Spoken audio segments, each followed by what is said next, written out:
Marvel's branching out big time into TV with 4 new Netflix shows and a miniseries that will tie them all together. But of the characters who are coming to the small screen, it's probably Jessica Jones who is the least well known. So let's take a look back at Jessica and her unique history at Marvel. As always, we've got spoilers from the comics here. But who exactly is Jessica Jones? A relatively new character in the comics, Jessica first appeared in Alias #1 in 2001. No, not that Alias. The book was the first to come out of Marvel's equivalent of an R-rated imprint, the adult-themed Max line. Created by fan-favorite writer Brian Michael Bendis and artist Michael Gaius, the series introduced Jones as a former superhero turned private detective. In one of Marvel's more noteworthy instances of retconning, which is to say the rethinking of continuity after the fact, it turns out Jessica had previously been a minor league hero called Jewel, operating on the outskirts of the Marvel Universe.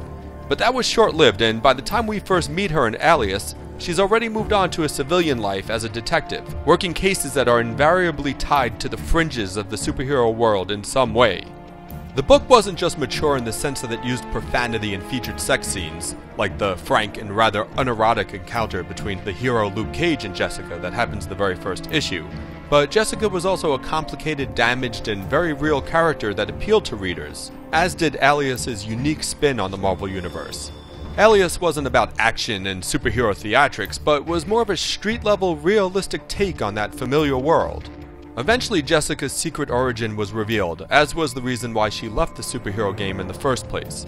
It's pretty dark stuff. It turns out she had been abducted by the Daredevil villain the Purple Man, who took control of her mind and essentially turned her into a slave, psychologically abusing her for months.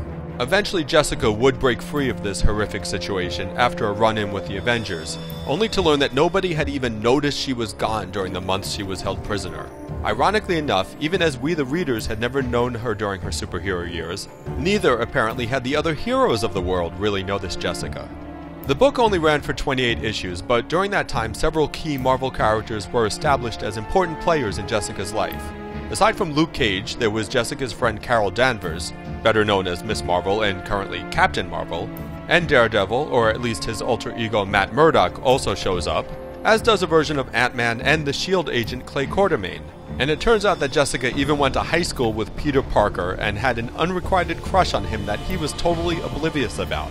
After Alias, Jessica Jones moved on to a short-lived series called The Pulse that was set in the world of the Daily Bugle, bringing her more directly into the mainstream Marvel universe. In time, she would marry Luke Cage and have his baby, and eventually she even joined a variation on Earth's Mightiest Heroes called the New Avengers. But it's the more adult-oriented version of the character that is of most interest to fans, and that's the take that seems to tie into Marvel and Netflix's plan. Together with the Luke Cage, Iron Fist, and Daredevil series, Jessica Jones will delve, according to the companies, deep into the gritty world of heroes and villains of Hell's Kitchen. This will eventually lead into the crossover miniseries called The Defenders. Interestingly, Marvel had previously been developing a Jessica Jones show for ABC called AKA Jessica Jones. Dexter and Twilight scripter Melissa Rosenberg was behind that project, and now she's back for the Netflix version too. And it sounds like Rosenberg has a firm grasp on Jessica Jones. Here's what she told IGN earlier this year. "I love this character that is kind of a B-level superhero. She's not in one world or another. She's just a mess, but she's driven by a need to do something greater." A mess who's driven to do something greater. Sounds like a perfect Marvel hero to us. The first Netflix series will arrive in 2015, with Jessica Jones expected to follow soon after.